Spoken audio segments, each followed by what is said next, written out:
The US is taking Russia down slowly in the most stable form they can come up with. Some of you are thinking, oh no, Geo Husar, our president is completely in Putin's pocket. If that were the case, if the American president was in fact in Putin's pocket, he would not be making such threats to take out Venezuela's president Maduro, because Venezuela is Russia's baby. Our president wouldn't be bragging about potentially offering Tomahawk missiles to Ukraine. He actually spoke to the press saying he mentioned to Putin about giving Ukraine Tomahawk missiles, but he didn't do it as a way of granting permission. He did it in mockery. But despite the president's tweets about wanting the dying to stop, I don't think that's really the case. I don't really think he cares how many Ukrainian or Russian lives are lost. If our president doesn't know this, his advisors mostly do.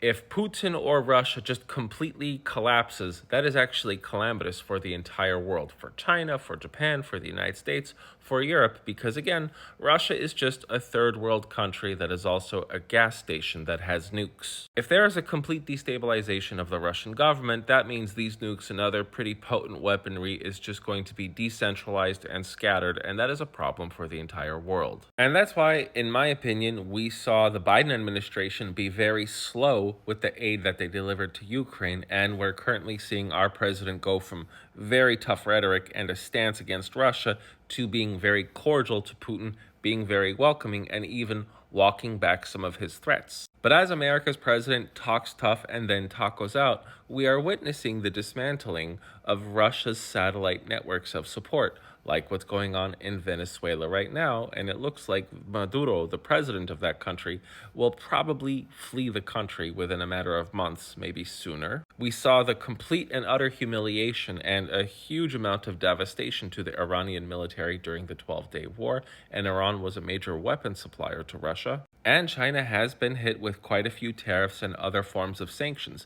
Last year in August, China actually caved in when they were threatened to be cut off from the dollar-denominated debt network, and that is why over 95% of Chinese banks no longer accepted Russian deposits. And while all of that is happening externally for Russia, we have to focus inwards. Russia is now down over 1,100,000 troops since the invasion, and it's projected that they are losing at least 50,000 troops a month. Do you guys remember last year around August when Ukraine actually invaded Russian territory and they took Kursk Oblast, and everyone thought, oh yeah, the Russians would clear them out within a week?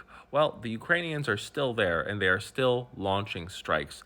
The Russians not only haven't been able to root them out, it looks like that Ukraine has been making successful incursions into the Belgorod Oblast, which is right next to Kursk.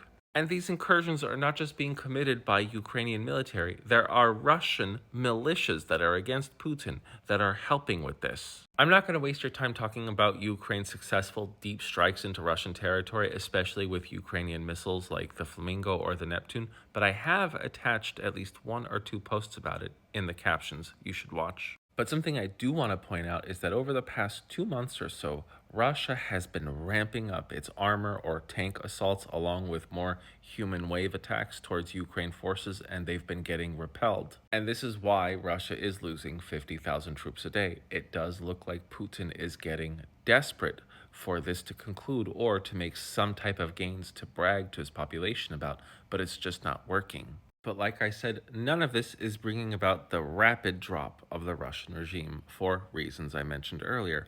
But the coup de grace, in my opinion, as to what really may bring down Russia is a gamble that may or may not happen on NATO's part. Because of the Russian drone and fighter jet incursions into NATO territory, NATO members are wondering what they could do to properly respond. One of the suggestions was heavily patrolling the entirety of the Russian border, not just with fighter jets, but also troop formations all along.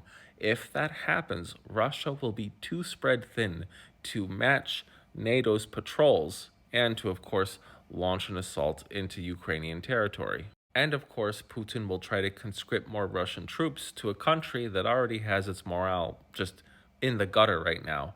The inflation in that country is about 8 to 8.8%.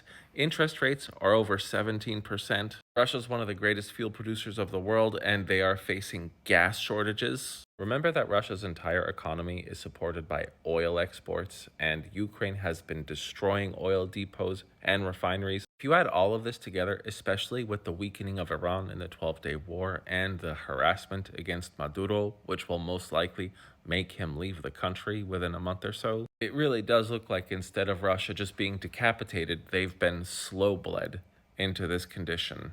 And it's only going to get worse until, in my opinion, Putin isn't in charge anymore. I would love to hear your thoughts on this matter, and thanks for watching.